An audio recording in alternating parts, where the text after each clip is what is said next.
Ladies and gentlemen, welcome to the Kickback Presents the All Memphis Post Game Show. My name is Jamal, and with me is the homie Mace. Mace, what's going on? Not a lot, man. Just watch that beatdown the Grizzlies took, and gonna try to enjoy my Saturday night after the show. After we're done talking about that. After we're done talking about this BS game that we just watched from the Memphis Grizzlies. Tonight's game, the Phoenix Suns defeated the Grizzlies of Memphis 128-97. And there's really not much to say about this game. The bright spot of this game was that Justice Winslow came back. And we also have loyal fan Campbell was at the game tonight. He actually was in attendance tonight to see the massacre up front. I think we're going to need him to stay home from now on. Right. Campbell, you might be the bad luck charm. But no, I think no matter who was at that game tonight, the Grizzlies was going to lose this game. So before we jump into the specifics, I don't even know if you got specifics because I don't really want to go through all that shit today, to be honest. But the Grizzlies decided to sit Kyle Anderson and Grayson Allen tonight to rest. And then they gave Brandon Clark the night off as he's coming back from an injury still. Dylan Brooks also didn't play because of an injury. And obviously still Jaren was out. So 4 of your top 6 players didn't play tonight. And the outcome, this was going to be the outcome. And so, Mace, I'll let you go and I'll give my thoughts on everything else with the game. Yeah, I mean, there's 2 ways of looking at it. One, or I guess they can go together, but it's 4 games in 5 nights. First time an NBA team has done that in 5 years. So we know that the Grizzlies pay attention to the science and the data behind the injury tracking and the rest, and they don't play their best players like 30 minutes even. So we know that they're going to be careful with the guys. And I just think this was one of those nights where they're like, this is a game thrown onto the schedule. We're just not going to risk it for one game. We're not going to risk the future of these guys' health. And it also allowed Justice Winslow to come in without, any expectations really. Well, of course, expectations, but he didn't have to fit into a close, tight game. He just got to come out there and get the rest off. And I mean, it was ugly in the first half offensively. I thought defensively he looked pretty good. He was moving well. So it's still, he looked like one of the quickest guys laterally on the team. Also showed the ability to handle the ball and go to the rim. So, and then in the second half, we saw some shots fall. I think he hit 3 and ended up with 9 points. Missed his first 2 free throws, made 2 in the second half. So I think that the organization, and I think this also shows how much they believe in him and how much they want him to be a part of the future, that they basically just threw this game away to let him get the cobwebs out. Okay, I'm glad that was your take, because my take was kind of opposite of that. I think they did just a huge disservice by making him come back tonight.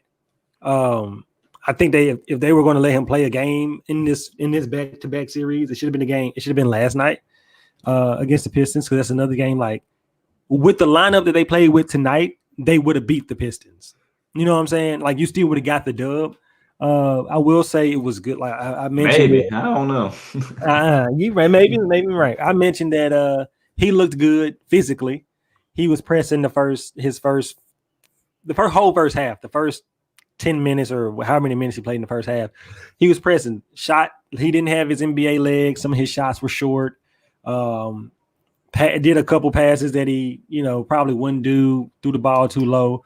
Just getting back used to the speed of the NBA game. Like, you can practice against these guys and you can be in shoot around and stuff, but until you play in the NBA game again, you won't be ready for the speed of it. And that's just something that everybody that follows NBA and has been part of it knows that. So it was good to see him out on the court. I just did not like.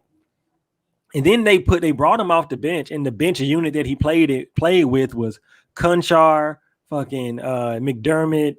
And I'm like, yo, bro, at least put him on the floor with some real NBA players. Like, don't put him on the floor with the other people. At least give him a chance to get his legs under him with some real players. I didn't like the fact that this was the game they chose to rest people. I get 4 games in 5 days. But this is against a Western Conference team, a team that maybe you might see this. I think this game should have meant more to them than it did. And maybe, I don't know. I think that they should have played this game, should have tried to win this game and let whatever happened last night happen. And this was the game you try to win because it's a Western Conference team. It should mean more. But, hey. Yeah, and I think there's a large part of especially Grizzlies Twitter that agrees with that take. And I guess I would just say I'd rather get the win that's more tangible in that Detroit game. And the Phoenix Suns, they're one of the hottest teams in the league. I think they've won 9 of their last 11, and seriously one of the best teams in the Western Conference. And all their players are playing well. And granted, we played like shit. There was no resistance defensively to them this game. But I guess I'm trying to take the optimistic look, and I would rather win that Pistons game because you have a chance. And yes, we beat Phoenix last time, but also like Javon Carter was playing minutes in that game, and he didn't get in until mop-up time. This is a different Phoenix team than we saw a month ago on MLK Day. And just the way that they're playing right now, I think the chances of us beating them were slim. And, I know that's a shitty outlook, and people are going to say, well, you're building a losing culture and all that, but I don't really think so. I mean, and part of my reasoning for wanting to beat this, I don't like Chris Paul. Anytime Chris Paul is on the court, I want to beat him. I now will stick by my stance that any team that has Chris Paul on it will not prosper. So the Phoenix Suns will only go so far because they do have CP3 on their roster. And I almost felt like you said, like the Grizzlies as a whole were resigned to lose this game. Like after the first 6 minutes of the first quarter, I think we were down by maybe 10 at them, something like that, or whatever. You can tell like they just let go of the rope. Like it was like, well, we just gonna take this loss.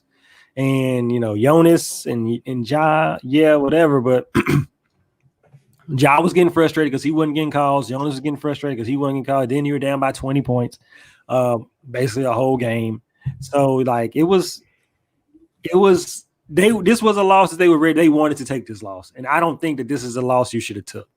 I thought that this loss is one that Phoenix is on a tear. But I believe that you probably should have seen where you were with a team like this. And maybe with Jaren not being there and whatever, you probably didn't think whatever. But like these are going to be your peers in terms of organizations and teams for the next years or so. Like see where you are. You know what I'm saying? Like use this game to see who we are for the rest of the season at least. And you got 3 games coming up next week. You got Dallas on Monday and the Clippers on Thursday and Friday of next week. That could easily be 3 losses. So now you're on a 4-game losing streak, and because you just let this shit go when you could have did that last night. Well, at least now we're rested going into this game. Right. Hopefully this rest pays off. I mean, Dallas is more winnable than Phoenix, especially right now. So. I mean, I agree. It sucks to lose any game. And honestly, as soon as you saw the tweet from Grizz PR about all the players being out, it was kind of like, we don't really have a chance unless the Suns are going to rest everyone too. So I hear you wanting to grade yourself, but I'd still rather take the sure win. You don't get extra wins for beating Western Conference teams. And but anyways, I need to follow. I need to follow Grizzlies PR because I didn't know that until I turned the game on. It just we'll get to that. But I mean, from the very jump, you kind of felt like this game was just going to get out of hand. I think the Grizzlies' first possession, Ja tried to pass and it went off someone's knee and went all the way down the court, and he saved it to Milton, and then the shot clock expires and Milton shoots it from half court. Then the refs give us 24 seconds because they said there was a change of possession, although I don't believe there was. And then we still didn't score. So I was kind of like, I feel like this is going to be a rough game just from that first possession. Yeah. And it was 11-11. I was in the kitchen cooking chicken, stereotypical. But so I was kind of paying attention a little bit to the game. I made some really good honey hot sauce. Not the normal honey gold, not the hot honey gold that you would get, but just some honey. I experiment in the kitchen with my chicken wings. So I was paying attention to a little bit of the first quarter, and I missed the first play, but I came back and I saw that. And okay, like I said, the game started out like any other game would have. It was pretty close. Like you said, it was 11-11 at one point. Then they just went off, and they just started going off. And we couldn't stop them. The defense couldn't. When we went to the bench, like our bench was really terrible tonight. Well, Ja took 2 quick threes, which was weird after he just dominated from the mid-range last game. And that just kind of basically took him out of the game. It was 11-11 when Justice checked in. He came in with some of the starters. He was in with at least Ja and JV for a quick minute. And then Booker, as soon as he checked in, Booker hit a 3 in his face. Went right at him. And then the Suns just ran off. And I thought Justice, even though Booker hit a couple shots, I thought his defense was really good all throughout the game, really. But the next thing you know, Campaign's hitting a step back and you're down 13 at the end of the first quarter and you only scored 15 points. Has Cam's jump shot always been so left, like so dramatically? I can't remember who just tweeted this, and I just saw it just before the show. It said he got to turn his body like he's getting out of a church pew when he goes to shoot. I don't remember Cam's jump shot being so dramatic that way, but it's a very dramatic left-hand jump shot. But it goes in, so you can't hate. Yeah, Justice's first minutes were with Ja and Jonas. And you could, like I said, you could just see the nerves and see how, he hasn't played in a year and a half. So you can really understand it. And that's why I actually give Justice an A for this game because he was moving well. He was taking shots. He wasn't afraid to take shots, which some people would be. Obviously, he didn't make a lot of them, but he still took them, tried to get in with them. And then you can see that skill set that we've been missing, that he can make something happen. Like You pass it to him, it's not like I got to force up this awful fadeaway 3. I can take 2 dribbles and get my own shot. Mm-hmm. Right, that's exactly it. So I'm fine with that. I just wish, like I said, I wish they wouldn't have did him like this. And now I just want to see how they do him. Like, are they going to rest him again on Monday? Is it a 1 game on, 1 game off? Like less than 15, less than 18 minutes today, maybe 10 minutes on Monday. Like, what's the deal with how they play him? I don't like. How would you want to see them use Justice for the rest of the year?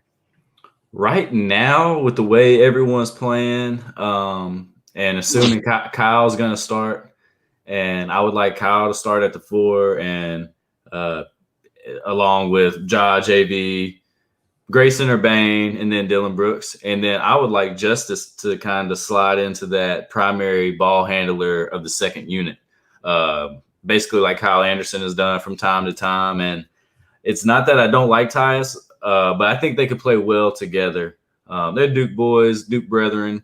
I just think Justice's skill set, while he's getting integrated to the team on that second unit, which kind of lacks a little punch, but it still has Melton and either Bane or Grayson and Tyus who can help settle things down when need be, but also push the pace and get you some easy buckets. And he's looked better the last 2 games. Tyus, his floater's coming back. And I just think that second unit would be truly with Tillman at the 5 or Gorgie, whichever one, probably Tillman.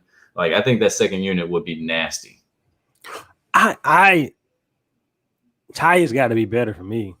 Like, there's been some improvement, but like this has been a bad 2 weeks for him. So this is the thing: if Justice can be that ball handler on the second unit, then Tyus is expendable. Right, and so I think that's a great use for him the way you put it, and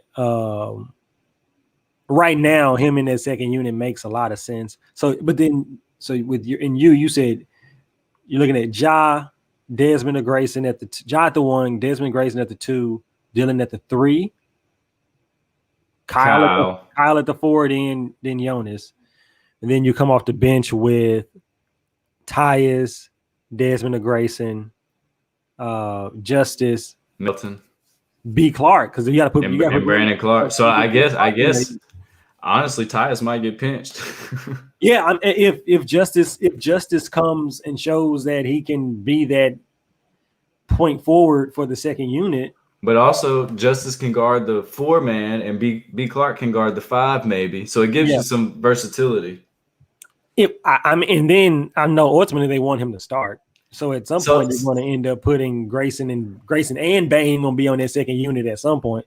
And that's the thing. Is it worth, right now, is it worth starting him?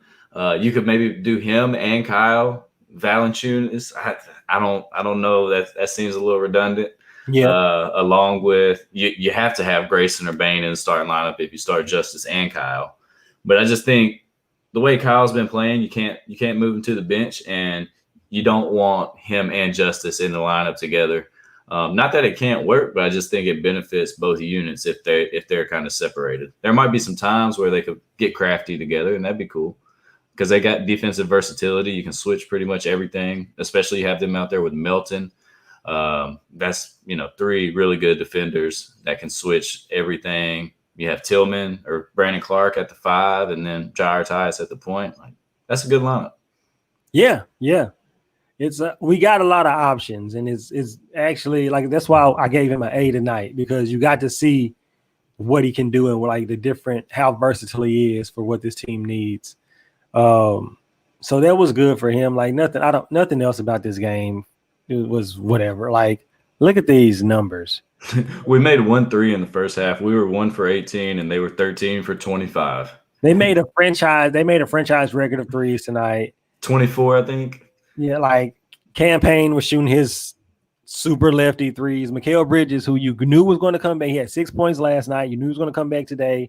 I mean, he had 17 against us last time, so you knew he was going to play against us. He is so long.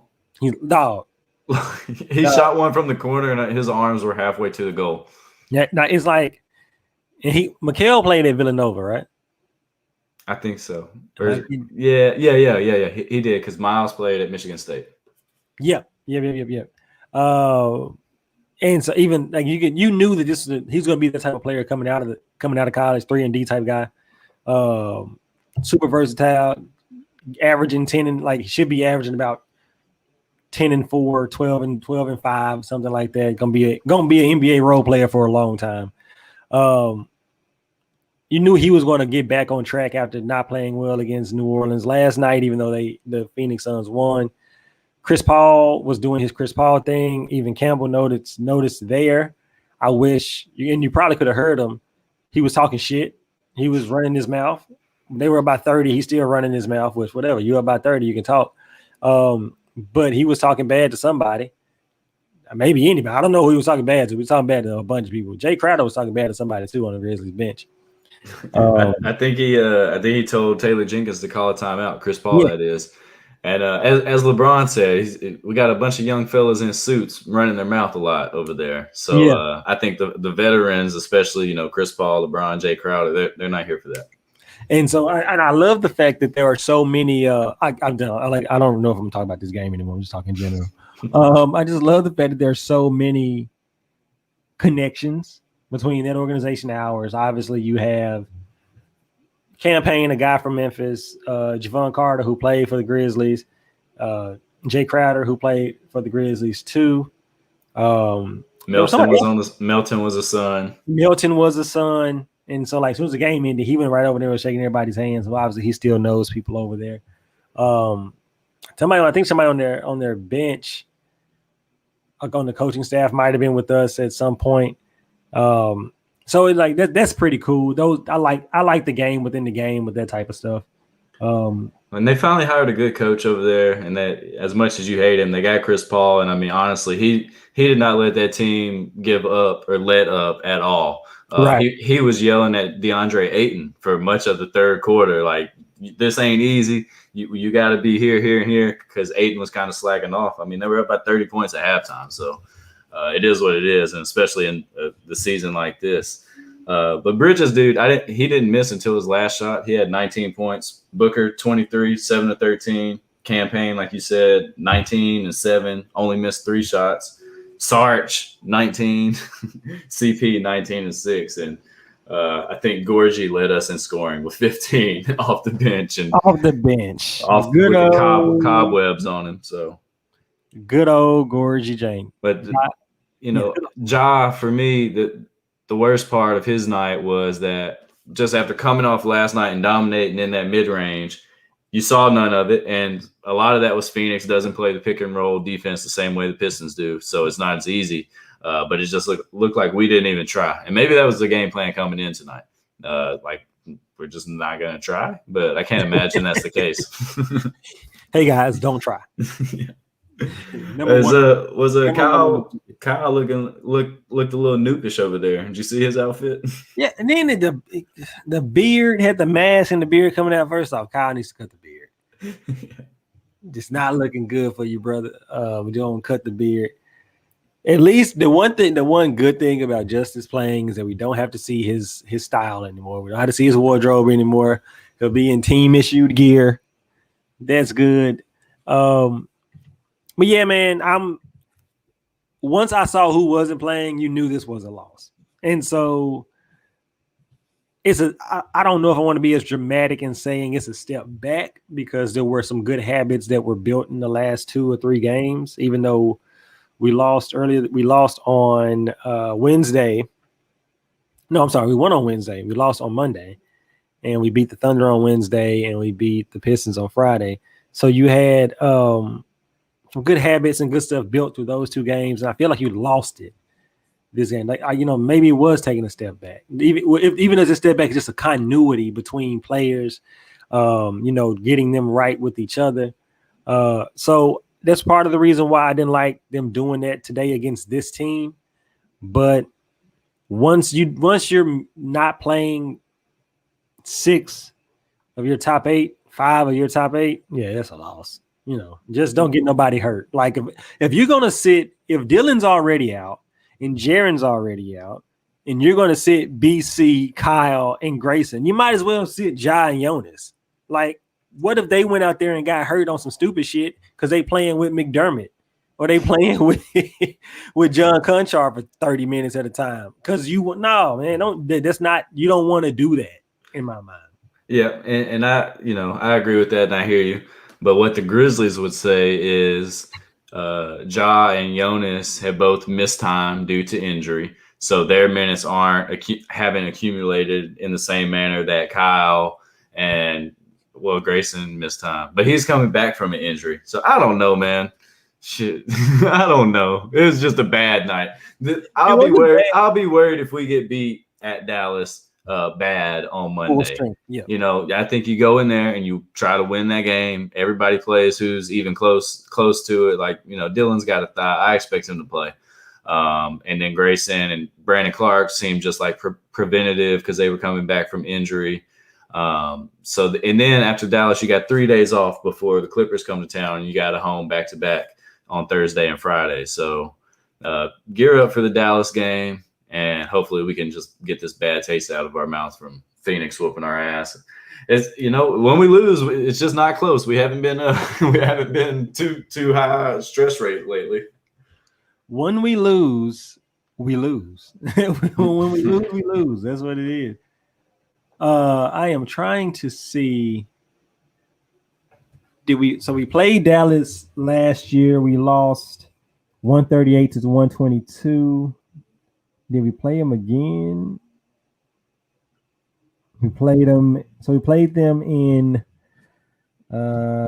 November of last year. We lost 138 to 122, and then we played them again in the bubble, maybe before we went to the bubble. I just saw it. Damn it! On February 5th, and we won at Dallas 121 to 107. I don't think Luka played that one. And then we played them again on March 6th in Dallas. And we lost 121 to 96. And that was before the bubble. That was a week before the bubble, actually, because they shut the NBA down on March 11th. March 12th, I think. So let me look at the box score of this last game. Well, I mean, the Mavs are a completely different team this year. They're not playing as good as they were. They miss Seth Curry a lot. Josh Richardson hasn't given them what they expected. Luka's still basically their leading scorer every game. Porzingis is – every time I watch him, he looks good, but I know, like, listening to national NBA podcasts, they're all pretty down on Porzingis. But obviously, we don't have anyone who can match up with him. So looking at the box score, they're missing a lot. They're missing a lot of pieces from last year. Seth Curry, like you mentioned, Courtney Lee is gone.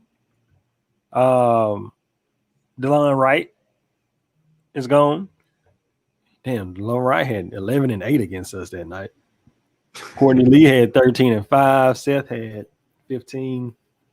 Luka had 21, 4-6, and KP Porzingis had 26-11. So, yeah, you're looking at some of the players that they're missing. J.J. Barreira's gone. DeLon Wright's gone. Kid Gilchrist is gone, I believe. Courtney Lee is gone. Seth Curry is gone. Yeah, they're not obviously not the same team. Yeah, so they're going about 9 deep. They got Luka, Richardson, Porzingis. Then they start Maxi Kleber and Dorian Finney-Smith at the forwards. Hardaway Jr. still off the bench and basically their gunner. And then Trey Burke, Jalen Brunson, and Willie Cauley-Stein. So they try to hit you with that 3-guard lineup off the bench. And really it's all about containing those guys. And if our defense looks like it did against Detroit, I think I like our chances as long as Luka doesn't go crazy. But if it looks like it did against New Orleans or tonight, then those Dallas guards can light it up with the best of them. Question from Campbell: have the Grizzlies ever made a comeback 15 or 20 points under this coach? I don't know. I'm going to lean to no. I think that Taylor Jenkins is of the camp that I'm down by 20 in the third quarter or something. Over with. We'll come back and play again. I don't know that. I will say that I do like outside of tonight's game, and I don't even know if this was a Taylor Jenkins decision. This might have been a higher up decision in terms of how you resting and doing what they do with these players. I've been okay with Taylor and some of the decisions that he makes and how the players play and stuff like that. Tonight just leaves a bad taste in my mouth because it could have been – I think this was a game we could have won with a full roster. And if you're going to bring Justice back, like, why didn't you bring him back last night?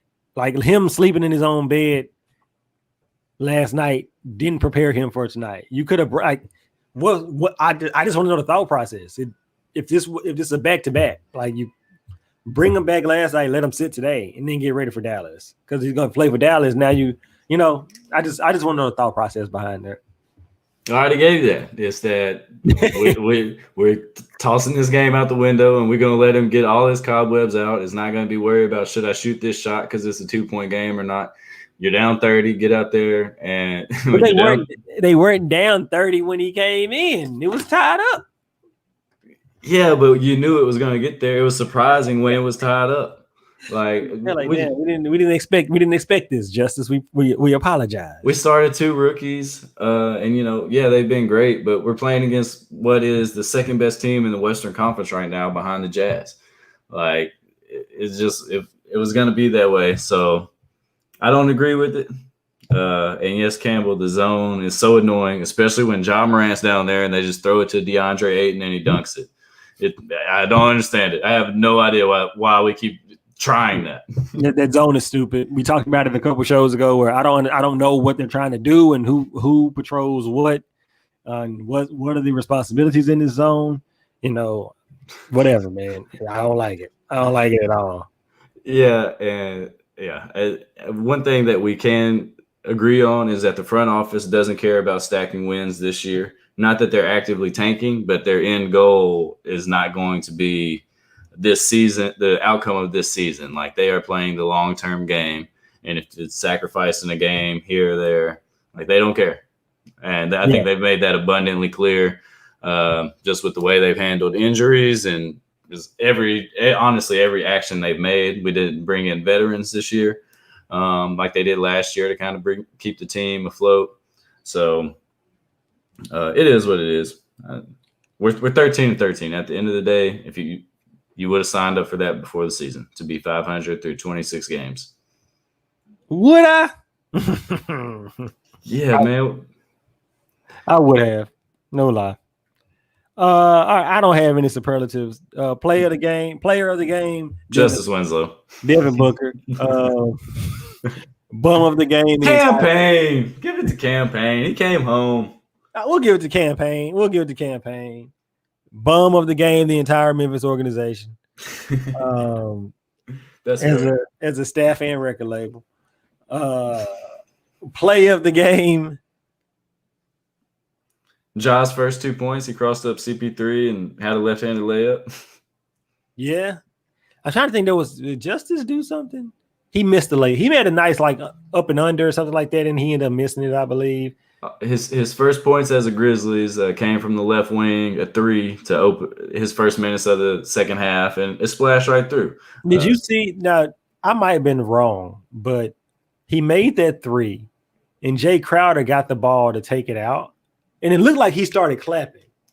It looked like he got it, and he was almost threw it in before. Go back. I don't know if he recorded the game or not, but go back and watch that. It looked like he was just giving Justice his props, or it might have been him yelling out a defensive assignment that somebody missed. I don't know, but he made some hand gestures after Justice made that shot. I feel like Justice was probably talking a lot of smack that MLK Day game, so it's probably ensued in this game. Yeah, and it's probably like, dang, bro, you finally made a shot. Congratulations. Right. Did I win some money tonight? No. Why not, Jamal? Because like I said, I don't follow the Grizzlies PR on Twitter, so I didn't know all these players were out until I turned the game on. And I'm like, oh shit, Kyle Anderson isn't playing. Let me pull these stats back up and actually see what I bet. Because I think I might have been pretty close. Yeah, I get the stats and you read them off. Let's see. Okay. Had DeAndre Ayton over 10 points? He did not get 10 points, did he? I don't think he did. 1 second. I'm getting him up. He probably had maybe 6 or 8. Yeah, I know he wasn't scoring a lot. DeAndre Ayton, 7 points. 7 points. Did he? Then I had to get over 9 rebounds. He didn't get them. 6.